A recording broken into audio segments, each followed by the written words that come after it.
To the members of panel, my advisor, co-presenters, good morning.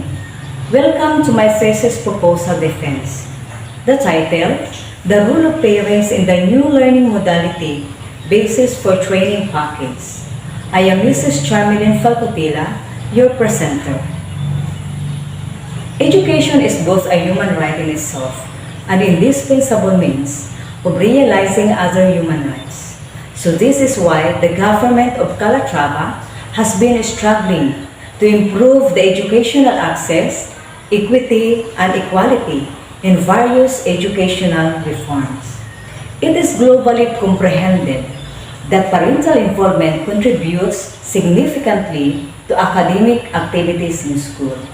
Such parental involvement takes many forms, including good parenting at home, provision of a secure and stable environment, intellectual stimulation, parent-child discussion, good models of constructive social and educational values, and high aspirations relating to personal fulfillment and good citizenship.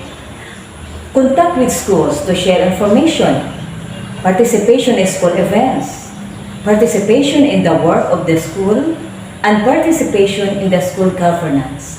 It is important for this reason through this study to investigate the role of parents' involvement towards the academic performance of the students in Calatrava Elementary School. Researchers found that children whose parents were identified by teachers as more positively involved had a higher level of pro-social behaviors and more academic success. So this demonstrates that teachers and parents who work together to empower pupils could help improve pupil performance. In this study, the theory of B.F. Skinner is linked, which is based upon the idea that learning is a function of change in overt behavior. Changes in behavior are the result of an individual's response to events that occur in the environment. Reinforcement is the key element in Skinner's is-thus-are theory. As defined, it is a reinforcer that strengthens the desired response. It could be a positive reinforcer or a negative reinforcer. For my conceptual framework, I have the input in the first box, which contains the role of parents as parenting style and parenting involvement. For parenting style, such as authoritarian and authoritative and permissive is included. And for parental involvement, the following will be included: parenting, collaborating, learning at home, decision-making, volunteering, and communicating. The second box refers to throughput, which includes collecting of data from the academic performance of the pupils from their average grades from the first grading until the fourth grading period. And the third box pertains to the output with a 3-year training package plan, and a feedback loop will be provided which indicates the direction of the arm.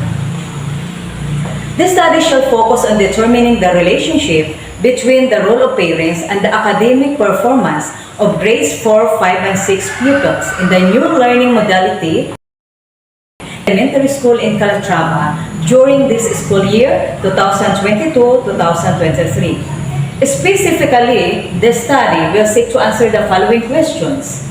1. What is the profile of the respondents in terms of sex, educational attainment, and socioeconomic status? Number 2.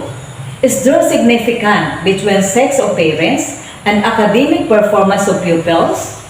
Number 3. Is there significant relationship between educational attainment and academic performance of pupils? Number 4. Is there significant relationship between socioeconomic status and academic performance of the pupils? And for number 5, is there significant relationship between the role of parents and academic performance of pupils along the following dimensions: the parenting style and the parental involvement? And for the last question, given the findings, what training package can be proposed to enhance the role of parents of public elementary school in the municipality of Calatrava? The study will be deemed important to the following: school administration, teachers, pupils, parents, and other researchers. This study will be limited to the parents of grades 4, 5, 6 pupils of elementary school in the municipality of Calatrava. So in my study, the descriptive survey method will be used. It is not simply amassing and tabulating facts, but include proper analysis, interpretation, comparison, identification of trends and relationships. So in this study, it will be composed of 211 parents from among the elementary schools in the municipality of Calatrava. So in this study, there is no specific sampling design because complete enumeration will be used, meaning all the members of the target population will be included in the research. So the focal instrument that will be used is the questionnaire, which will be made based on the nature of the problems mentioned. So the questionnaire will be subjected to a test validation before it will be administered to the respondents in the elementary grades covered on this survey. So the result of these samples will be correlated using Pearson product moment correlation. And after the validation, the questionnaire will be reproduced based on the number of participants. And to start the gathering of data, a permit will be sought from the principal of the public elementary schools in Calatrava. Then, I myself will personally administer the instrument to facilitate the retrieval of questionnaires. Along with this, grading sheets for the first grading after fourth grading period will be requested from the principal and homeroom advisor simultaneously. And after the collecting of data, it will be tallied, recorded, and analyzed according to the following statistical treatment: the percentage, weighted mean, and regression analysis. To abide by the ethical considerations, the participants should be informed about all the activities taking part in the research and make informed consent from them before starting research work. An ethical issue that might arise in this research is the issue of honesty and transparency. So therefore, it is in need to make sure that integrity and transparency is maintained in front of the ethical committee. And for the output of this study, a training package for the parents to enhance their skill and ability on parenting is needed and proposed. That's all, and thank you.